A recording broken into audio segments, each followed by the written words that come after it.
आखिरकार 11 साल बाद कोर्ट का फैसला आ ही गया। वो जो चाहती थी वही हुआ था। उसने अपने पति से त... उसे अपने पति से तलाक मिल गया था, लेकिन 11 साल बाद अब इस तलाक का क्या औचित्य था।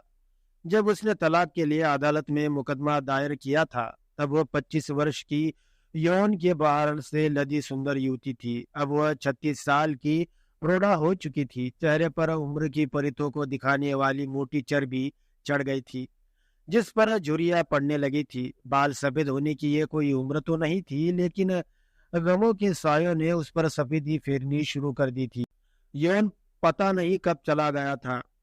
हर साल उसे वसंत का इंतजार रहता कि अब उसके जीवन में भी फूल खिलेंगे। न जाने कितने वसंत उसके जीवन में आए और वो गुजर गए, लेकिन उसके मन की बगिया में फूल नहीं खिले, हवा में खुशबू नहीं फैली।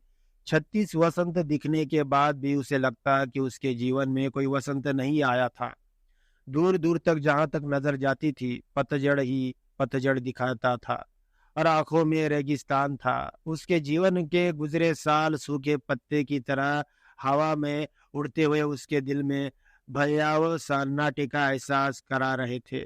इतने सालों बाद तलाक का आदेश पाकर वह गुमसी हो गई थी। आज वह ये सोचने पर मजबूर हो गई थी कि पति से तलाक तो मिल गया, लेकिन अब आगे क्या होगा। वह बिल्कुल अकेली है। माँ कई साल पहले गुजर गई थी। पिता उसकी चिंता में घुलते रहे और इसी कारण वे भी जल्दी मौत को गले लगा चले गए। माँ बाप की मृत्यु के बाद बड़े भाई ने उससे किनारा कर लिया। भाभी से हमेशा 36 का आंकड़ा रहा। उसको लेकर भैया भाभी में अक्सर तानातानी चलती रहती। वह सब देखती थी, लेकिन कुछ कर नहीं सकती थी। उसका भार, उसके मुकदमे का भार, और कौन कब तक उठाता। वह एक प्राइवेट स्कूल में पढ़ाती थी। उससे केवल उसके मुकदमे का ही खर्च निकल पाता था। अब वह किराए के एक छोटे से कमरे में रहती थी। बवंडर की तरह विचार उसके मस्तिष्क में उमड़ घुमड़ रहे थे। विचारों में खोई वह अदालत की सीढ़ियां उतर कर नीचे आई। चारों तरफ लोगों की भीड़ और चीख पुकार मची थी। आज का शोर उसके कानों में बम के धमाकों की तरह गूंज रहा था। लग रहा था शोर की अधिकता से उसके कान बहरे हो गए थे। किसी तरह वह कोर्ट परिसर से बाहर आई और बेमकसद एक तरफ चल दी। जनवरी का महीना था और धूप में तीव्रता का एहसास होने लगा था। चलते चलते वह एक छोटे से पार्क के नजदीक जा पहुंची तो उसके अंदर चली गई। कुछ लड़के लड़कियां वहां बैठकर चुहलबाजी कर रहे थे। उसने उनकी तरफ कोई ध्यान नहीं दिया और एक पेड़ के नीचे जाकर बैठ गई। वहां वह धूप छांव दोनों का आनंद ले सकती थी, लेकिन उसके जीवन में आनंद कहाँ था। जिन प्रश्नों पर वह कई बार विचार कर रही थी, वही बार बार उसके दिमाग में आ रहे थे। आज से 11 साल पहले जब उसकी शादी हुई थी, तब वह नहीं जानती थी कि एक दिन वह बिल्कुल अकेली होगी। एक तलाकशुदा स्त्री जिसके जीवन में पतझड़ की वीरानी के सिवा और कुछ नहीं होगा।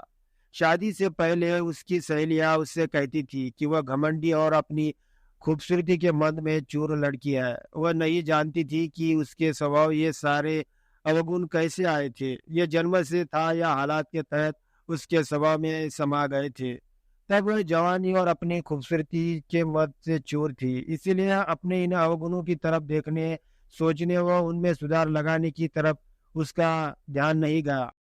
माँ बाप ने भी कभी उसे नहीं टोका कि उसमें कोई ऐसा अवगुण है जो उसके जीवन को बर्बाद कर देगा। भाई को उससे कोई मतलब नहीं था। शादी के समय माँ ने उसे सीख दी थी, बेटी अब तुम्हारे जीवन का दूसरा पक्ष शुरू होने जा रहा है। यह बहुत महत्वपूर्ण जनक है और ये इसमें यदि तुमने सोच समझ कर कदम नहीं रखा तो जीवन भर पछताने के अलावा और कुछ तुम्हारे हाथ नहीं आएगा। पति को काबू में रखना, सास ससुर को दबा कर रखना, उनके रिश्तेदारों को भाव न देना, वरना सब आए दिन तुम्हारे ऊपर बोझ बनकर खड़े रहेंगे। कोशिश करना कि सास ससुर से अलग रहकर अपना स्वतंत्र जीवन बिताओ। इसके लिए हर समय पतियों को इस समय इसके लिए हर समय पति को टोकते रहना। एक न एक दिन वह तुम्हारी बात मानकर अलग रह लेगा। माँ की बात उसने गांठ बांध ली और शादी के एक हफ्ते बाद ही अपने तेवर दिखाने शुरू कर दिए। सबसे पहले तो उसने सास की बातों की तरफ ध्यान देना बंद किया। सास कुछ कहती तो वह न सुनने का बहाना बनाती। पास पास आकर कहती तो वह चिड़चिड़ा कर कहती आप नहीं कर सकती क्या इतना छोटा सा काम? जब देखो तब मेरे सिर पर खड़ी रहती है। मैं जब इस घर में नहीं थी तो ये काम आप नहीं करती थी। वह जानबूझकर कोई ना कोई हंगामा खड़ा कर देती, फिर भी सास उससे तकरार नहीं करती। कुछ ही दिनों बाद उसने खाने को लेकर घर में हंगामा खड़ा कर दिया। मुझे रोज रोज दाल चावल अच्छे नहीं लगते, आपको खाने हैं तो बनाइए, मैं अपना अलग खाना बना लिया करूंगी, नहीं तो होटल से मंगवा लूंगी। पति राजू ने उसे समझाते हुए कहा था, तुमको जो पसंद हो बना लिया करो, कोई मना करता है क्या?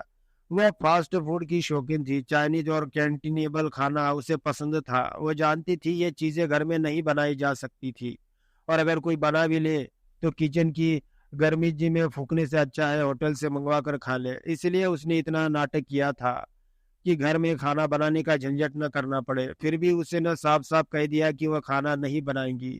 वह फोन पर ऑर्डर करके बाहर से अपने लिए खाना मंगवाने लगी थी।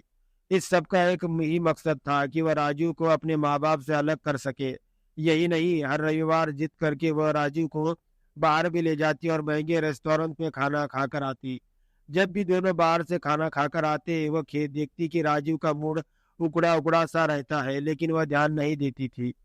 एक दिन राजीव ने कह ही दिया, स्मिता अब ये महंगे शौक छोड़ दो, कुछ जिम्मेदारी भी समझो। मेरी पगार इतनी नहीं है कि मैं तुम्हारे लिए रोजाना बाहर से खाना मंगवा कर खिला सकूं। अपने हाथ से बनाना सीखो।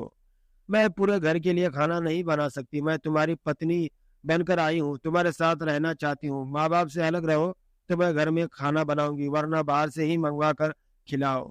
राजू तिलमिला कर रह गया था, फिर भी वो शांत भाव से बोला, माँ बाप हमारे ऊपर बोझ नहीं है, ये हमारा पुश्तैनी घर है। उनसे अलग रहकर मेरा खर्च दुगना हो जाएगा। ये बात तुम्हारी समझ में नहीं आती तो क्या तुम मेरा और अपना खर्च नहीं उठा सकते? उठा सकता हूँ, मगर अलग रहकर नहीं, राजू ने साफ साफ कहा। तुम मेरा खर्च नहीं उठा सकते तो शादी क्यों की थी? समझे? समझ में नहीं आता। लोग कमाते एक धेला भी नहीं, लेकिन सुंदर पत्नी की कामना करते हैं। इससे अच्छा तो कुंवारे रहते। स्मिता, तुम बात का बतंगड़ क्यों बना रही हो? मेरे पापा को इतनी पेंशन मिलती है कि वे अपना खर्च खुद उठा सके। वे मेरी तनख्वाह का एक पैसा भी नहीं लेते, लेकिन जो शौक तुमने पाल रखे हैं उनमें ही मेरी तनख्वाह 15 दिन भी नहीं चलती। बाकी महीने का खर्च कहाँ से आएगा? खाने के अलावा घर के और भी खर्चे हैं। यह तुम जानो, ये तुम्हारा घर है, घर खर्चा चलाना भी तुम्हारा काम है, सही है, लेकिन लेकिन अनाप शनाप खर्चों से घर नहीं चलता, बल्कि बर्बादी आती है। तो मैं अनाप शनाप खर्च करती हूँ, खाना ही तो खाती हूँ, और मैं समझती हूँ पैसा बचाकर माँ बाप को देते हो। अब ऐसा नहीं चलेगा, आइंदा से तनख्वाह मेरे हाथ में रखा करोगे, तब मैं देखती हूँ घर खर्च कैसे नहीं चलता। राजू मान गया। उसने अगले महीने की पूरी तनख्वाह स्मिता के हाथ में रख दी। ये लो, इस में 5,000 रुपये निकाल देना। मैंने एक पॉलिसी ले रखी है, इसके अलावा मेरा स्कूल आने जाने का खर्च 3,000 रुपये, बाकी तुम रख लो और घर चलाओ। राजीव को 8,000 रुपये देकर बाकी पैसे स्मिता ने रख लिए। पैसे हाथ में आती वह मनमानी पर उतर आई। बिना कुछ सोचे विचारे उसने खाने पीने की चीजें और अपने लिए कपड़े खरीद कर एक हफ्ते में ही राजू की पूरी तनख्वाह खत्म कर दी। तुमने तनख्वाह इतनी कम मिलती है, मुझे पता नहीं था। वो तो एक हफ्ते में भी नहीं चली। स्मिता ने जैसे राजू पर एहसान करते हुए कहा, बाकी महीना कैसे चलेगा? राजू ने तब भरी निगाहों से उसे देखा था। 40,000 रुपये कम नहीं होते, इतने में 10 आदमी बड़े आराम से एक महीना दाल रोटी खा सकते हैं, लेकिन तुम्हारे बेवकूफ 40,000 रुपये एक हफ्ते में ही खर्च हो गए। अब घर में बैठकर दाल रोटी खाओ।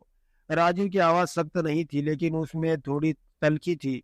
उसे लगा कि राजू से डांटेगा, इसलिए वह पहले ही लगभग चीख कर बोली, पता नहीं कैसे भिखमंगों के घर में माँ बाप ने मुझे ब्याह दिया। इतने अच्छे अच्छे रिश्ते मेरे लिए आए थे, लेकिन उन्हें यह टुपटुपिया स्कूल मास्टर पसंद आया। स्मिता, तुम हालात को समझने की कोशिश करो। अमीर से अमीर आदमी भी होटल का खाना खाने से एक दिन कंगाल हो जाता है। तुम घर में खाना बना लिया करो। मैं इस घर के किचन में अपनी आंखें नहीं फोड़ूंगी। मुझे कहीं से भी पैसे लाकर दो, लेकिन मुझे पैसे चाहिए। मैं एक भिखारिन की तरह इस घर में नहीं रह सकती हूँ। और वह पैर पटकती हुई बेडरूम में चली गई। रात में राजू उसे मना रहा था, स्मिता, मैं समझ सकता हूँ कि शादी के पहले तुम्हारी अलग जिंदगी थी, लेकिन शादी के बाद हर लड़की को ससुराल के हालात के अनुसार खुद को ढालना पड़ता है। मुझे उपदेश देने की जरूरत नहीं है। अगर तुम मेरा खर्च नहीं उठा सकते तो मुझे तलाक दे दो। अभी भी मुझे अच्छा घर वर मिल जाएगा, स्मिता ने ऐड कर कहा। राजू तब सन्न रह गया था। इस मुद्दे पर उसने स्मिता से कोई बहस नहीं की।